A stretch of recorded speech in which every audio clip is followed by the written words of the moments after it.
Folks, why is it when you start screaming in a supermarket, people just look at you, don't they?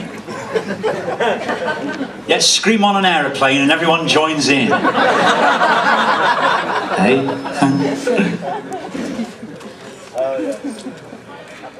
This poem, this is more of a nighttime story, really, because featuring as it does it's all about a close encounter of the third kind, featuring as it does a boy who's seen aliens through the trees.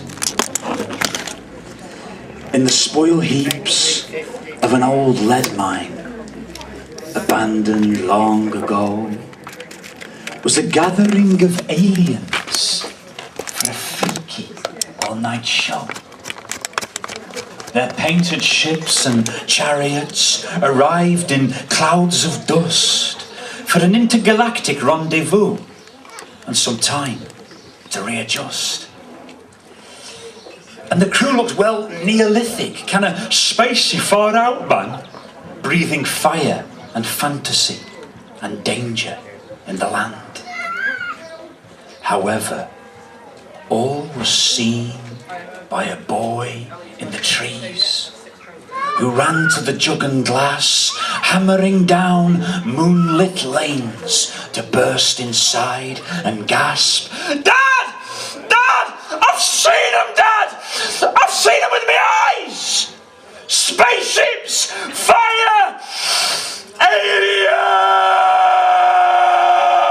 Aliens!" His father, Bill, with his brain in beer, stumbled off his stool. "If there's any chuffing aliens, I'll freight them with me tool." Do you hear that, Alf? Aliens, bit old lead mine. Well, what does make of that? His friend just slurred, "We'll have them. We'll have them." "No, we will. No, I'll go up there. I'll have them." And drooled upon his lap. And so it was on a gallon of ale they drove up to the scene, where before them lay, between heaps of clay, Bruegel's nightmare dream. The skies were like a fiery dome, crazed with veins of colour, throbbing sexual overtones to the beat of a heartless hammer. And there they were, 1,000 freaks, freaking out together. Aliens on planet Earth, come to take their pleasure.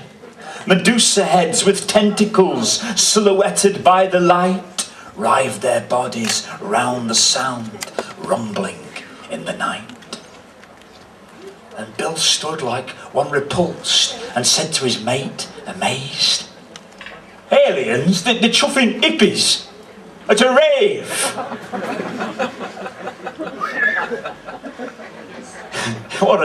What a disappointment, folks.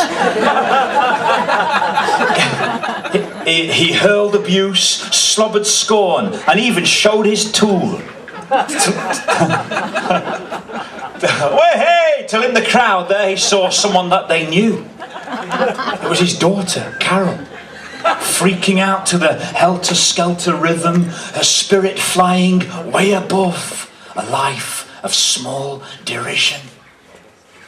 But the word was out on telegraph. The police were inundated, receiving calls from one and all, who, collectively, had stated, "They're taking drugs in the woods, dancing round a fire, having fun whilst we're at work, string them up with wire. They're wearing hoods in the woods, abducting local youth." Transmitting loud, repetitive sound, a distortion of the truth, officer. "We reasonably believe that 10 or more persons are attending a gathering to which Section 63 of the Criminal Justice and Public Order Act applies. We hereby demand that all persons leave the area immediately. If you fail to do so, you will be detained." That verse courtesy of the Derbyshire Constabulary, folks. If you fail to leave the area, you will be detained. I wasn't sure it made much sense. But, in short, the plug was pulled at the old lead mine. The spaceships were impounded. Buses, trucks and caravans permanently grounded. And the crusties, freaks and ravers were rounded up and charged with subverting all that's twisted and loosing mind at large. However, all was seen by a boy in the trees who could not now decide if it wasn't those in power on planet Earth who were aliens in disguise.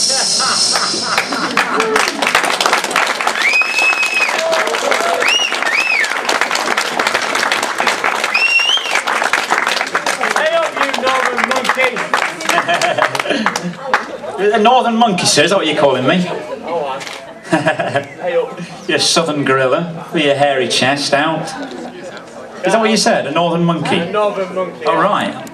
You do a grand Come on, lads, job. it's just a stage you're going through. Don't worry about it.